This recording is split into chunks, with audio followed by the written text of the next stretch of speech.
الحمد للہ رب العالمین، الصلاۃ والسلام علی سید المرسلین وعلی آلہ واصحابہ اجمعین، اما بعد فاعوذ باللہ من الشیطان الرجیم، بسم اللہ الرحمن الرحیم۔ قل هو اللہ احد اللہ الصمد لم یلد ولم یولد ولم یکن له کفوا احد۔ آمنت باللہ صدق اللہ العلی العظیم۔ وقال اللہ تعالی فی شان حبیبہ الکریم، ان اللہ وملائکتہ یصلون علی النبی یا ایھا الذین آمنوا صلوا علیہ وسلموا تسلیما۔ اللہم صل علی سیدنا و مولانا محمد وعلی آلہ وصحبہ افضل صلواتک وعدد معلوماتک بارک وسلم، صلاۃ و سلام علیک یا رسول اللہ صلی اللہ تعالی علیہ وآلہ وصحبہ وسلم۔ اما بعد، ہر تعریف اور بڑائی صرف اللہ تعالی کے لیے ہے، جو سارے جہان کا مالک ہے، مختار ہے اور جو سارے جہان کا پالنہار ہے۔ میں اس بات کی گواہی دیتا ہوں کہ آپ کے ہمارے پیارے آقا اور مولا حضور پرنور رحمت کونین حضرت سیدنا محمد مصطفیٰ احمد مجتبیٰ صلی اللہ تعالی علیہ وآلہ وصحبہ وسلم اللہ تعالی کے آخری رسول اور اس کے برگزیدہ بندے ہیں۔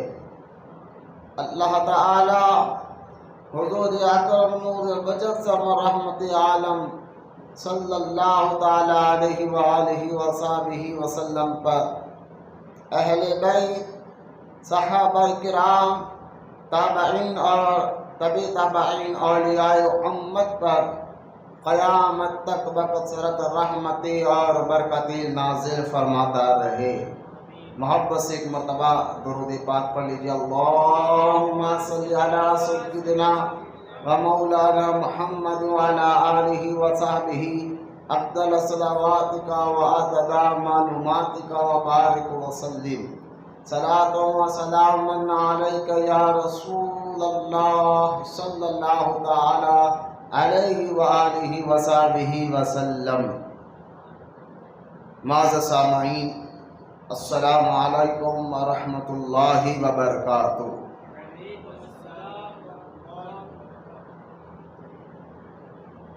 آج کا جمعہ انشاءاللہ تعالی توحید باری تعالی پر ہوگا۔ قبل اس کے کہ میں اس مبارک موضوع پر آپ سے بات کروں، آئیے سب سے پہلے ہم اور آپ ہم سب کے پیارے آقا اور مولا حضور رحمت کونین صلی اللہ علیہ وسلم کی بارگاہ اقدس میں درود پڑھنے کی فضیلت اور اس کی اہمیت کو پہلے سنتے چلے۔ درود پاک کے بے شمار فضائل احادیث مبارکہ میں موجود ہے، انہی میں سے ایک فضیلت اس کی اور اہمیت کی حدیث مبارکہ میں آپ کو سنانے کی سعادت حاصل کر رہا ہوں۔ حدیث پاک یوں ہے، نبی کریم صلی اللہ تعالی علیہ وسلم نے ارشاد فرمایا، جو شخص مجھ پر جمعہ کے دن 100 مرتبہ درود پڑھتا ہے، اللہ تعالیٰ قیامت کے دن اس کو ایک ایسا نور عطا فرمائے گا، اگر وہ اس نور کو سارے لوگوں میں بانٹے تب بھی اس کے نور میں کمی نہیں آئے گی۔ لہذا خاص طور جمعہ کے دن کی یہ اہمیت ہے، اور قیامت کے دن نور جس کو مل جائے درود پاک کا، یقیناً وہ جنتی ہے، اللہ تعالیٰ اس کو ضرور جنت میں داخل فرمائے گا۔ لہٰذا درود پاک کے بے شمار فضائل احادیث مبارکہ میں موجود ہے۔ درود پڑھنے سے اللہ تعالیٰ گناہوں کو معاف فرماتا ہے، درود پڑھنے والوں کو اللہ تعالیٰ نیکی عطا فرماتا ہے، درود پڑھنے والوں کی اللہ تعالیٰ درجات کو بلند فرماتا ہے، درود پڑھنے والوں کی اللہ تعالیٰ مشکلوں کو دور فرماتا ہے، پریشانیوں کو دور فرماتا ہے۔ درود پڑھنے سے جو ہے محتاجگی اور غریبی بھی جلد سے جلد دور ہوتی ہے۔ درود پڑھنے والوں کو اللہ تعالیٰ دنیا میں بھی کامیابی عطا فرماتا ہے، قبر میں بھی کامیابی عطا فرمائے گا، اور انشاءاللہ تعالی قیامت کے دن بھی وہ کامیاب رہے گا۔ لہٰذا درود پاک کے بے شمار فضائل، آئیے محبت اور عقیدت کے ساتھ ہم سب کے پیارے آقا اور مولا رحمت کونین صلی اللہ تعالیٰ علیہ وسلم کی بارگاہ میں درود پاک کا نذرانہ سب مل کر پڑھیے۔ اللہم صلی علی سیدنا و مولانا محمد وعلی آل سیدنا و مولانا محمد وبارک وسلم صلاۃ و سلام علیک یا رسول اللہ صلی اللہ تعالی علیہ وآلہ وصحبہ وسلم۔ معزز سامعین، آج کا جو ٹاپک توحید باقی تعالی ہے، اللہ تعالیٰ کے ذات اور صفات پر جو کچھ اہم باتیں آج ہمیں سمجھنا ہے۔ توحید کس کو کہتے ہیں؟ کیونکہ یہ سارے اسلام کی یعنی ایمان کی بنیاد توحید پر ہے۔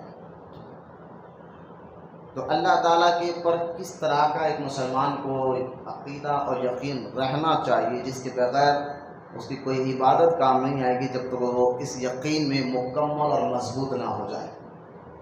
تو اللہ تعالیٰ کے بارے میں ہمیں کیسا عقیدہ رکھنا ہے، اللہ ایک ہے، اور کیا کیا اس کی باتیں توحید کے بارے میں ایک مسلمان مرد اور عورت کو سب کو جاننا، سمجھنا اور اس کو یاد رکھنا انتہائی ضروری ہے۔ اس کے بغیر کوئی چارہ نہیں ہوگا۔ تو آج انشاءاللہ اسی کے متعلق آپ کے سامنے کچھ باتیں عرض کرنا ہے۔ خبر اس کے کہ میں توحید باری تعالیٰ پر آؤں تو پہلے تمہیدی بات آپ کے سامنے کرتا ہوں۔ تمہیدی بات کا مطلب ہے کچھ ایسی باتیں جس کے بولنے سے آنے والی بات آپ کو آسانی سے سمجھ میں آ جائے، اس کو تمہید کہتے ہیں، تاکہ میں جو کہنا چاہتا ہوں اس کو سمجھانے کے لیے میں کچھ باتیں آپ کے سامنے رکھ رہا ہوں۔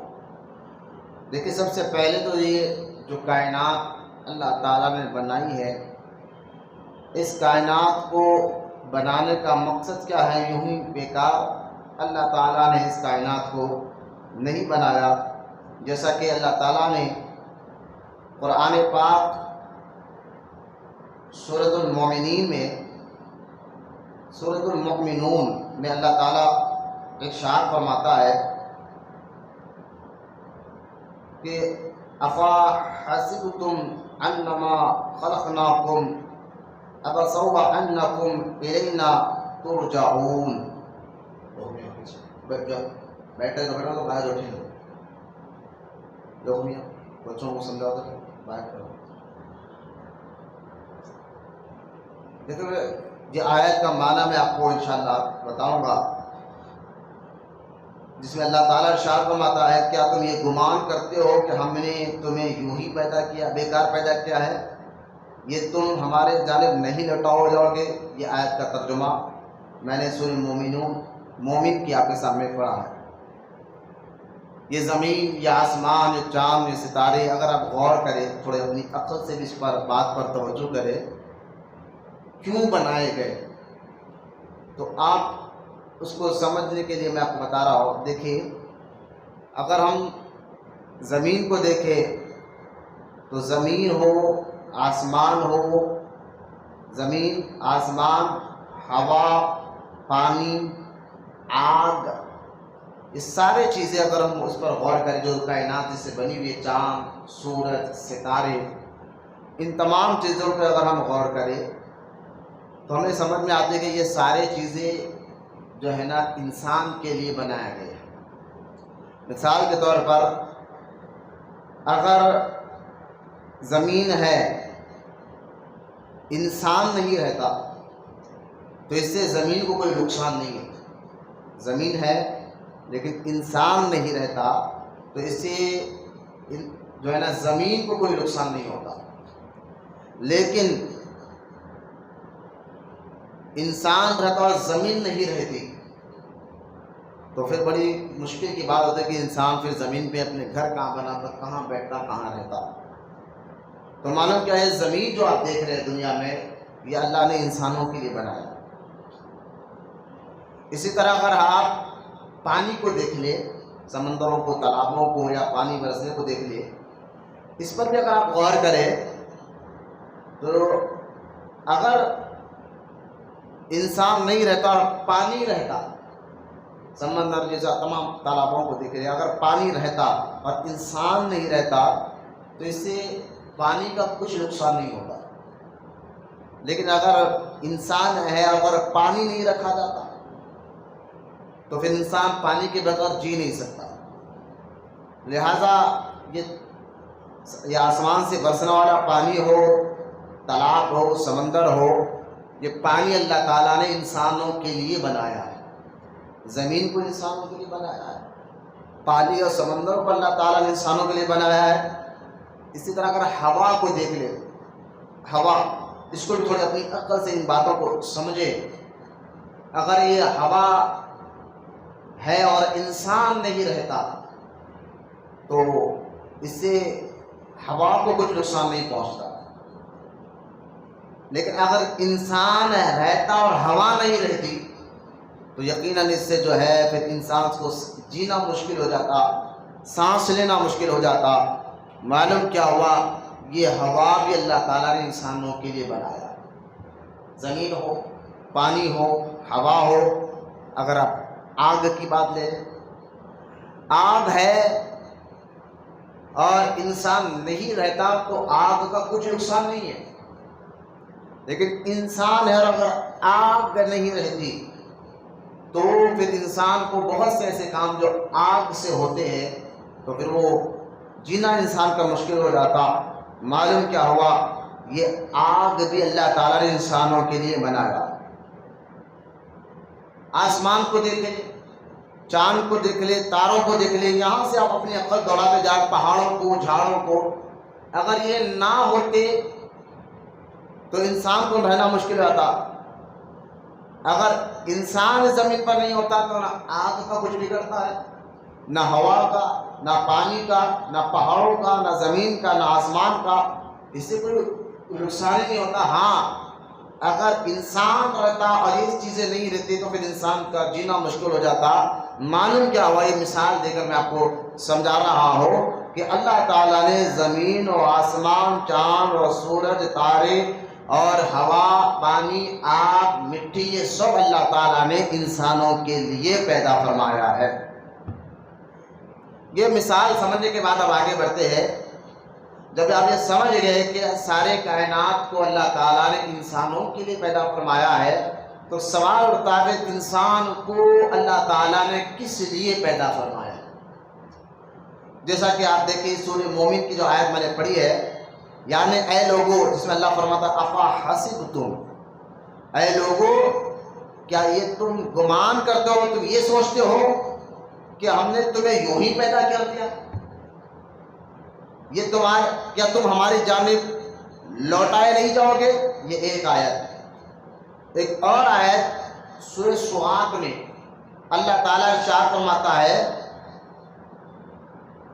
وما خلقنا السماء والارض وما بينهما باطلا ذلك ظن الذين كفروا.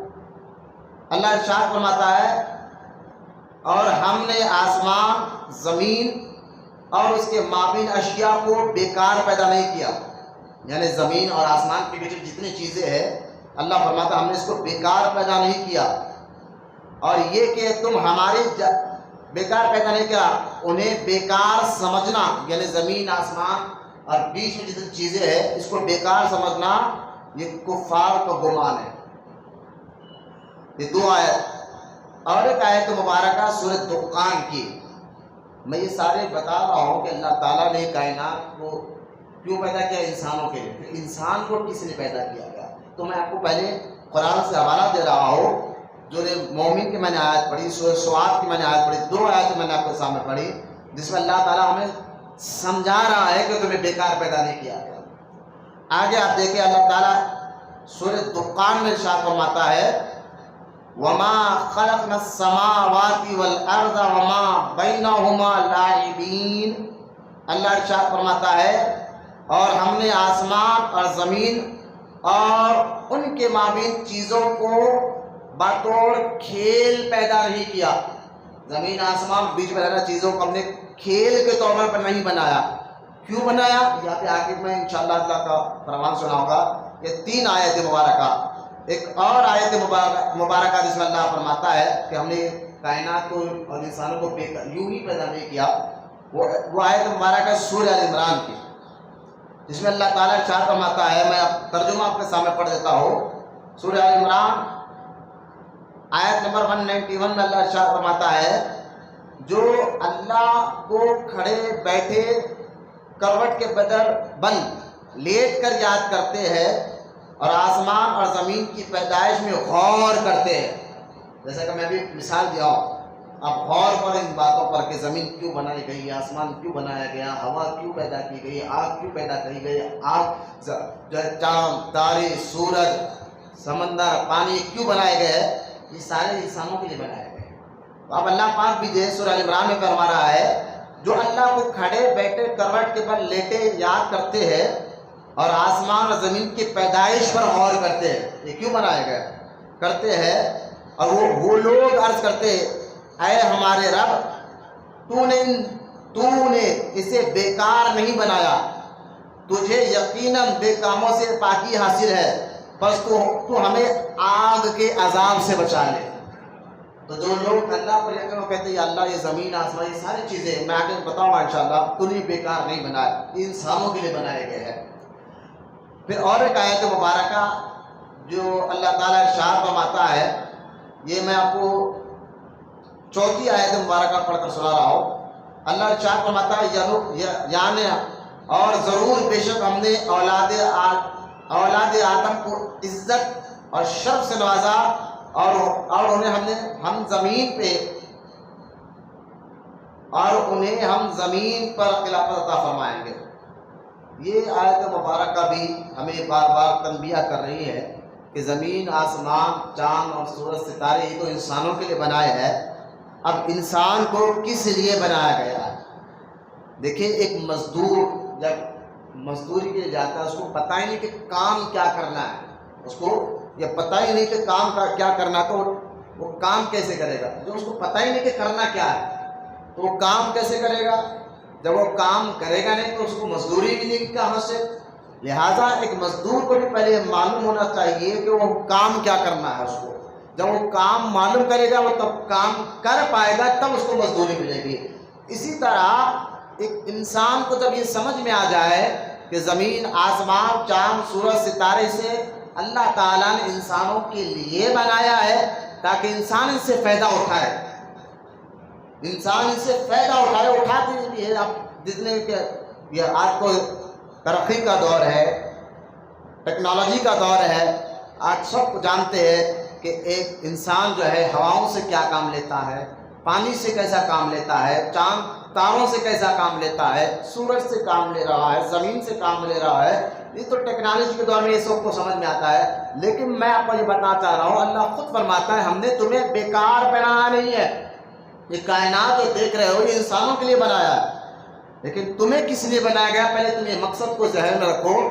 کیونکہ جب تک مزدور کو پتہ ہی نہیں کہ کام کیا کرنا ہے تو اس کو مزدوری کہاں سے ملے گی؟ تب تک انسان کو معلوم ہے اس کو کرنا کیا ہے تو اس کو جنت کہاں سے ملے گی؟ لہٰذا یہ ساری باتیں سمجھانے کے بعد اب اللہ تعالیٰ نے انسان کو کس لیے بنایا ہے اور اس راز کو خود اللہ تعالیٰ قرآن میں جواب عطا فرماتا ہے. کیونکہ قرآن پاک میں اللہ تعالیٰ اب اس راز کو جواب دیتے کہ تمہیں کیوں بنایا گیا ہے. تو سورہ نازریات میں اللہ تعالیٰ ارشاد فرماتا ہے وَمَا خَلَقْتُ الْجِنَّ وَالْإِنسَ إِلَّا لِيَعْبُدُونَ، اور ہم نے جنات اور انسانوں کو اپنی عبادت کے لیے پیدا فرمایا. اب یہ آیت میں اللہ تعالیٰ نے جواب عطا فرما دیا کہ تمہیں انسانوں کیوں بنایا گیا؟ اللہ کی عبادت کے لیے. اسی لیے اللہ کی عبادت کے لیے بنایا گیا ہے. ایک اور آیت سورۃ الملک میں اللہ تعالیٰ ارشاد فرماتا ہے الذی خلق الموت والحیات لیبلوکم ایکم احسن عملا. یعنی وہی ہے جس نے موت، یعنی وہی سے مراد اللہ ہے جس نے موت اور زندگی کو پیدا کیا. کیوں پیدا کیا؟ تاکہ تمہارا امتحان لے کہ تم میں سے کون اچھے عمل کرتا ہے. اب یہ آیت دو آیت مبارکہ سے پتہ چل گیا کہ ساری کائنات، زمین، آسمان، چاند، سورج، تارے، اس سارے کائنات کو اللہ تعالیٰ نے انسان کے لیے بنایا ہے اور انسان کو اللہ تعالیٰ نے اپنی عبادت کے لیے پیدا فرمایا.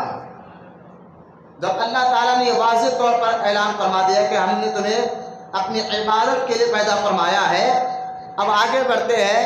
اب سوال یہ اٹھتا ہے کہ عبادت کا صحیح مفہوم ہمیں جاننا ہوگا. جب اللہ کی عبادت کے لیے ہم پیدا کیے گئے، بنائے گئے، ہمیں اس لیے بنایا گیا کہ تم اللہ کی عبادت کرو، تو لہٰذا اب ہمارا سوال یہ ہے کہ عبادت کہتے کس کو ہے، کیا کرنا چاہیے عبادت میں. تو اب ایک مسلمان کو ان عبادت کے بارے میں جاننا ضروری ہے. تو ان عبادتوں کے بارے میں جاننے سے پہلے سب سے پہلا کام جو ایک مسلمان کو جاننا ہے وہ یہ کہ اس کو یہ جاننا ضروری ہے کہ ہم کس کی عبادت کریں، وہ کون ہے. ہم کس کی عبادت کرتے ہیں اور وہ کون ہے. تو یقیناً یہاں سے ہمارا موضوع آسانی سے سمجھ میں آ جائے گا آپ کو کہ ہم جس کی عبادت کرتے ہو اللہ ہے. اور اللہ تعالیٰ کے بارے میں ہر مسلمان کو کیسا یقین رکھنا ہے، کیسا جاننا ہے، یہ ہمارے لیے ضروری ہو جاتا ہے. اب آیا میرا ٹاپک ہی توحید باری تعالیٰ ہے، تو آج آپ کے سامنے انہی کے بارے میں، اللہ کی ذات اور صفات کے بارے میں میرا بیان سارا اسی موضوع پر گھومے گا. وقت کو دیتے ہوئے میں آگے بڑھوں گا.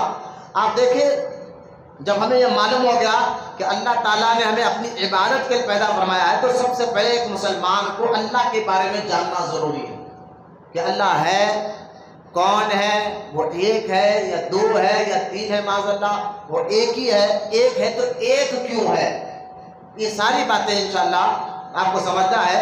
لیکن اس باتوں کو سمجھنے سے پہلے میں ان باتوں کا بھی آپ کو جواب دے دیتا ہوں کہ کچھ دہریہ قسم کے لوگ، دہریہ اس کو کہتے ہیں جو خدا کو نہیں مانتے. یاد رکھنا، آج بھی ایسے لوگ ہیں جو خدا کو نہیں مانتے، ان کو عربی میں دہریہ کہتے ہیں. یہ ہر دور میں رہے، آج بھی رہے ہیں. اور ان سے جب پوچھا ہوا کہ بھائی ٹھیک ہے، تم اگر خدا کو نہیں مانتے تو یہ بتاؤ کہ یہ زمین، یہ آسمان، یہ چاند، یہ سورج، یہ ستارے بنائے کس نے؟ تو یہ جواب دیتے ہوئے جو یہ لوگ ہیں عجیب سے جواب دیتے ہیں. وہ تو یہی کہ ایک بلاسٹ ہوا، سائنسدانوں کی بات کر رہا ہوں اگر آپ کو پتہ چلے گا.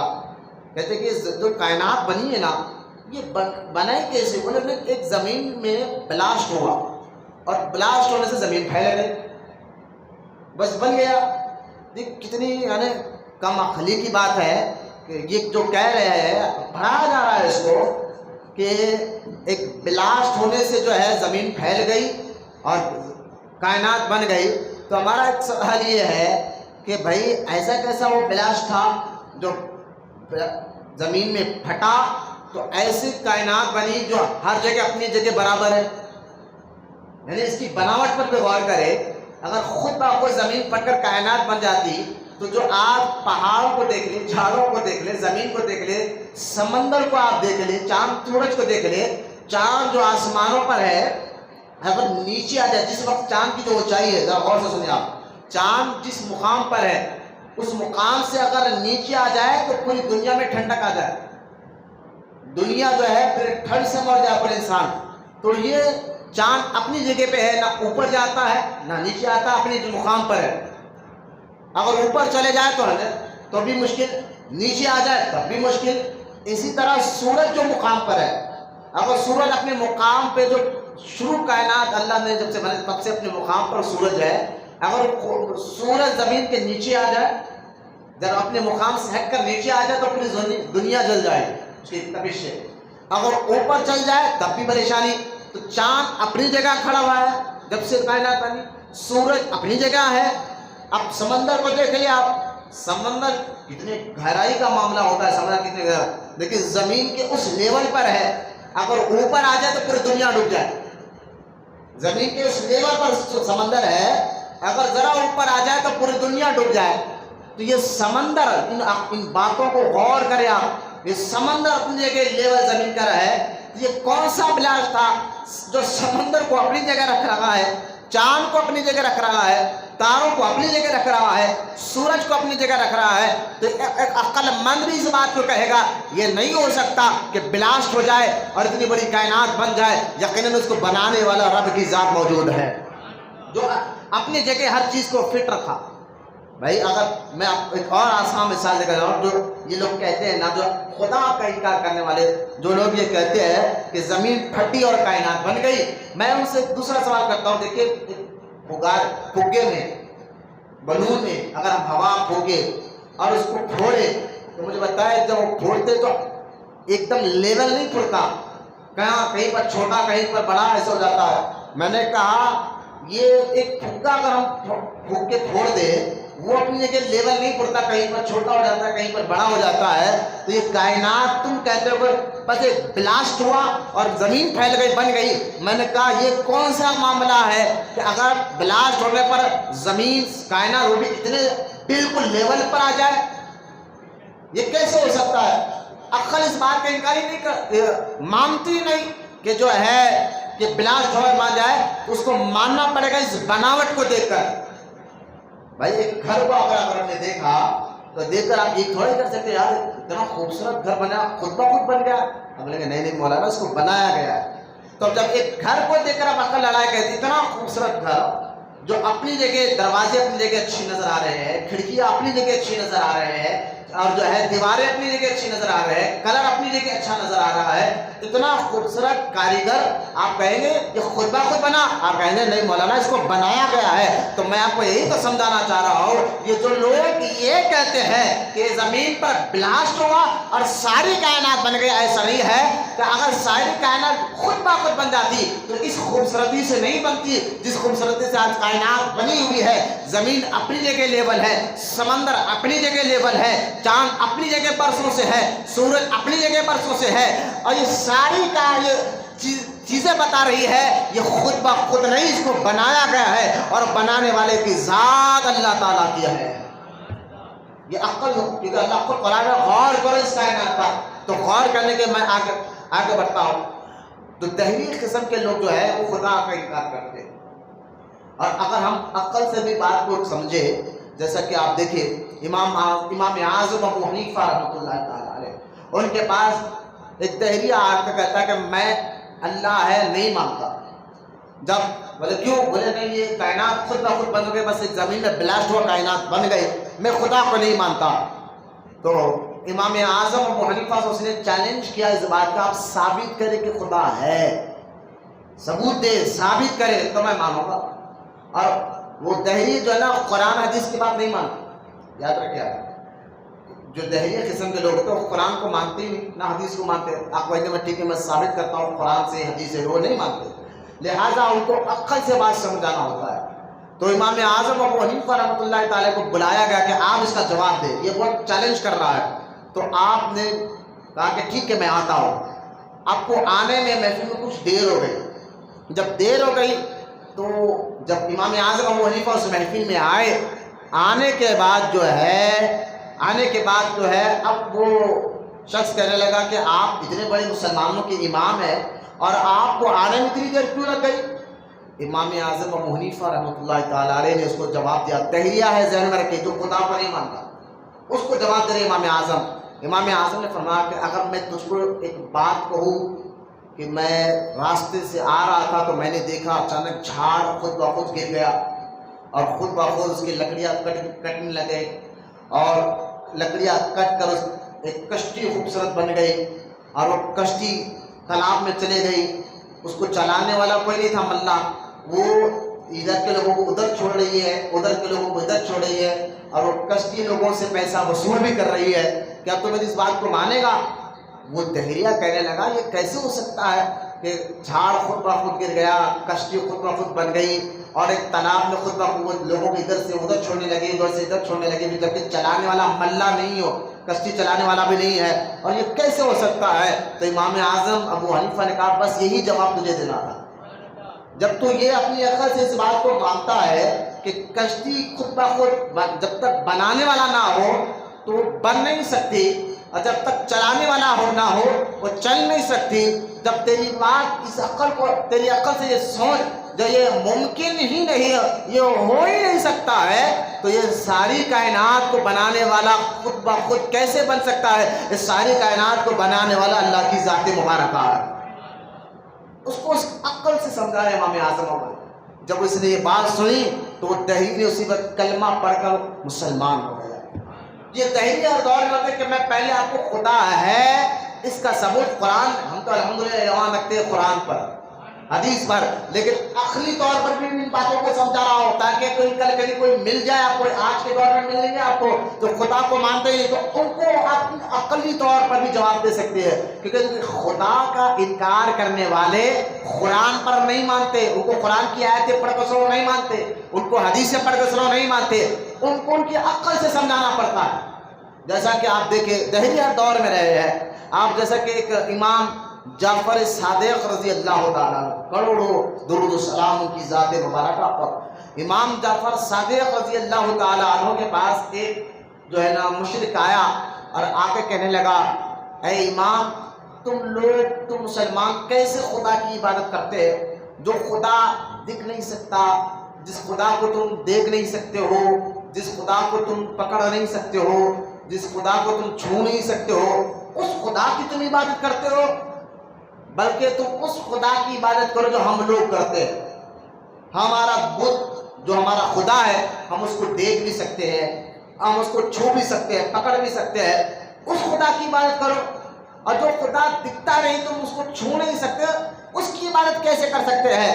امام جعفر صادق رضی اللہ تعالیٰ عنہ نے فرمایا کہ دیکھ اگر تو یہ کہہ رہا ہے جو چیز دکھائی نہیں دیتی چھو نہیں، وہ ہے ہی نہیں، وہ ہے ہی نہیں، تو امام جب اس نے کہا ہاں میں یہی تو کہنا چاہتا ہوں جو جس کو ہم دیکھ نہیں سکتے، چھو نہیں سکتے، اس کو میں مانوں کیسے؟ میں مانتا ہی نہیں کہ وہ ہے۔ تو امام جعفر صادق نے فرمایا میں ایک مثال سے سمجھاتا ہوں، جو چیز ایسا نہیں کہ جو چیز تمہیں دکھائی نہ دے، جس چیز کو تم چھو نہیں سکتے وہ چیز کا آپ انکار بھی نہیں، ایسے کئی چیزیں ہیں جو تم نے دیکھا نہیں، اس کو چھوا بھی نہیں، لیکن وہ ہے۔ سبحان اللہ۔ اور اس کو امام جعفر صادق نے جواب دیا، جواب دے کر فرمایا، اس نے کہا ایسی کوئی چیز بھی ہے؟ بولے ہاں۔ بولے کہاں ہے بتائے؟ تو امام جعفر صادق نے کہا تیرے خود جسم کے اندر ہے، ہر انسان کے جسم کے اندر وہ چیز ہے جس نے کبھی دیکھا نہیں، چھوا نہیں، لیکن مانتا ہے وہ ہے، مانتا ہے وہ ہے۔ وہ اور پریشان ہوا کہ انسان کے اندر وہ چیز موجود ہے؟ بولے کیا ہے؟ تو امام جعفر صادق نے فرمایا 1300 سال پہلے جواب دیتے ہوئے آپ نے فرمایا، دیکھیں جب کہ ایکس رے کا دور نہیں، کچھ نہیں، امام جعفر صادق نے فرمایا تم مانتا ہے نا، آپ جواب دے رہے، جواب ذہن میں رکھے۔ امام جعفر صادق نے فرمایا کہ یہ اس بات کو مانتا ہے کہ تیرے جسم کے اندر جو رگ ہے ان رگوں میں خون دوڑ رہا ہے؟ اس نے کہا ہاں تبھی تو ہم جی رہے ہیں۔ تو امام صاحب نے فرمایا کیا تو نے اس کو دیکھا؟ تیرے جسم کے اندر جو رگ ہے، رگوں میں جو خون دوڑ رہا ہے، کیا تو نے دیکھا؟ کیا اس کو چھوا؟ کیا اس کو تو نے محسوس کیا؟ کیا اس نے اس کو خوشبو لی؟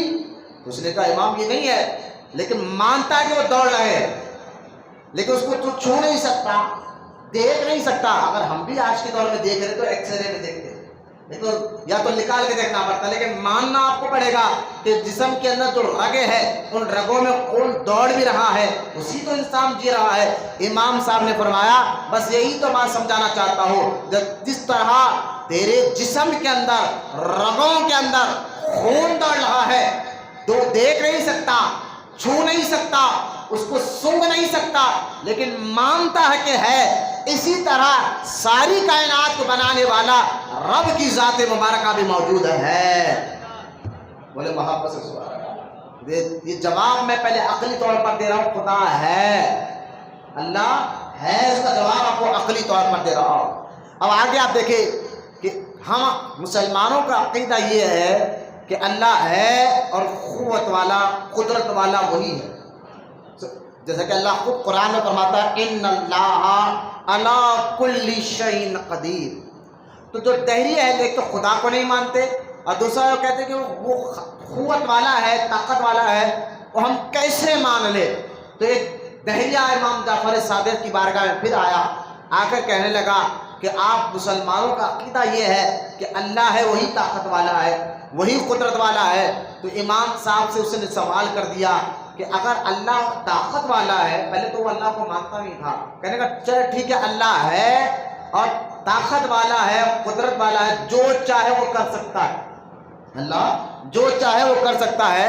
تو اس نے کہا امام صاحب میرا سوال یہ ہے کہ اللہ تعالیٰ کیا چھوٹا سا جب بوٹل لایا اور بوٹل نکال کر اس نے کہا تھا کہ میرا سوال یہ ہے کہ یہ زمین اور آسمان کو کیا اللہ اس بوٹل میں داخل کر سکتا ہے؟ زمین کو اور آسمان کو اس بوٹل کے اندر داخل کر دے۔ لیکن میرا سوال، پورا سوال دیکھیں اس کا کیسا تھا، سوال میرا بھی ختم نہیں ہوا امام صاحب، وہ زمین اور آسمان کو بوٹل کے اندر ڈال بھی دے لیکن بوٹل بڑا نہ ہو اور نہ آسمان زمین چھوٹی ہو۔ اور کرے بھائی کوئی چیز کو اگر ہم بوٹل میں ڈال دیتے ہیں کسی بوٹل میں، یا تو وہ چیز چھوٹی ہو جاتی ہے یا بوٹل بڑا ہو جاتا ہے، موٹا ہو جاتا ہے، لیکن اس نے کہا نہیں، میرا سوال ہے نہ بوٹل بڑا ہو نہ زمین اور آسمان چھوٹا ہو لیکن آ جائے بوٹل، ایسا ہے؟ امام جعفر صادق سوال دیکھیے کتنا پیچیدہ تھا، اور ایسے سوالات کے جوابات اللہ کے نیک اور محبوب بندے ہی عطا فرماتے ہیں۔ امام جعفر صادق رضی اللہ تعالیٰ عنہ نے اس کو جواب دیتے ہوئے ارشاد فرمایا کہ سن، میں ایک ایسی مثال دیتا ہوں کہ اللہ تعالیٰ نے انسانوں کے اندر ایسی خاصیت رکھی ہے جس سے وہ آسمان اور زمین کو دیکھتا ہے، نہ آسمان اور زمین بڑی ہوتی ہے نہ اس کی وہ چیز چھوٹی ہوتی ہے۔ بولے وہ کیا ہے؟ امام جعفر صادق نے فرمایا تیری آنکھوں کی جو پتلی ہے، پتلی کے اندر جو نقطہ ہے وائٹ کلر کا، اسی نقطے کی نظر سے پوری کائنات کو تو دیکھتا ہے، پوری دنیا کو دیکھتا ہے۔ تو امام صاحب نے کہا نقطہ ہے کتنا؟ بھائی آنکھ کے اندر جو وائٹ نقطہ ہے، چھوٹا سا نقطہ ہے نا، کہا وہ چھوٹا سا نقطہ ہے لیکن اسی نقطے سے تو آسمان کو دیکھ، تو وہ نہ نقطہ بڑا ہوتا ہے نہ آسمان چھوٹا ہوتا ہے، نہ نقطہ بڑا ہوتا ہے نہ آنکھ بڑی ہوتی ہے نہ آسمان چھوٹا ہوتا ہے، لیکن اس آنکھ کے اس نقطے سے ساری کائنات کو تو دیکھ رہا ہے۔ تو یہ خدا تعالیٰ اللہ پاک نے انسانوں کے اندر بھی ایسی سمجھ اور سمجھ رکھی ہے۔ پھر آگے آپ دیکھیں، میں یہ مثال لے کر میں سمجھا رہا ہوں کہ خدا ہے، اس کی کئی ثبوت اگر قرآن حدیث کے ہٹ کر بھی دیکھے تو عقلیں بھی جواب دیتی ہے، عقلیں بھی جواب دیتی کہ اللہ ہے۔ آپ جیسا کہ آپ دیکھیں ایک بدو سے پوچھا گیا، بدو کہتے کھیتوں میں، جنگلوں میں، گاؤں میں کام کرنے والے بدو، اس سے پوچھا گیا کہ خدا کے بارے میں تو کیسے پہچانتا ہے کہ خدا ہے، تجھے یہ کیسے معلوم ہو گیا ہے؟ تو وہ بدو کہنے لگا کہ دیکھو اگر میرا اونٹ گم جائے، میرا اونٹ گم جائے تو میں اپنے اونٹ کو تلاش کر لیتا ہوں۔ بولے وہ کیسے تلاش کرتا ہے؟ کہا اس کے قدموں کے نشان سے، اس کے قدموں کے نشان سے اور اس کے ہٹنے والے مینگنیوں سے میں پتہ چلتا ہے کہ اونٹ اس راستے سے گیا ہے، اونٹ اس راستے سے گیا ہے، تو اس کے قدموں کے نشان سے پیچھے پیچھے میں اپنی منزل یعنی اونٹ کو پا لیتا ہوں۔ جس طرح نشان یہ بتاتے ہیں کہ اونٹ ادھر گیا اور ادھر ہے، اسی طرح اللہ تعالیٰ نے زمین آسمان پہ اپنے کئی نشانیاں رکھی ہے۔ بولے گا سبحان اللہ، زمین آسمان میں اللہ تعالیٰ نے کئی نشانیاں رکھی ہے، ان نشانیوں کے ذریعے میں سمجھ گیا کہ وہ کائنات بنانے والا معبود ہے۔ میں آپ کو یہ قرآن حدیث سے نہیں، آپ کو بالکل عقلی طور پر آپ کو شعور دے رہا ہوں، سمجھا رہا ہوں کہ اگر عقل سے ان باتوں کو سمجھا جائے، دیکھا جائے تو یہ باتیں ہمیں سمجھ میں آتی ہے کہ خدا ہے وہ ایک ہے۔ لہٰذا یہ اونٹ، اب زمین آسمان میں کتنی نشانیاں، خود قرآن میں اللہ فرماتا ہے، اللہ پاک قرآن میں ارشاد فرماتا ہے افلا ينظروا الى الابل كيف خلقت، تم غور کرو اونٹ پر، اللہ فرماتا اونٹ پر غور کرو، پیٹ اتنا بڑا اور اس کی منڈی اتنی لمبی، جب پھر بھی وہ برابر ہے،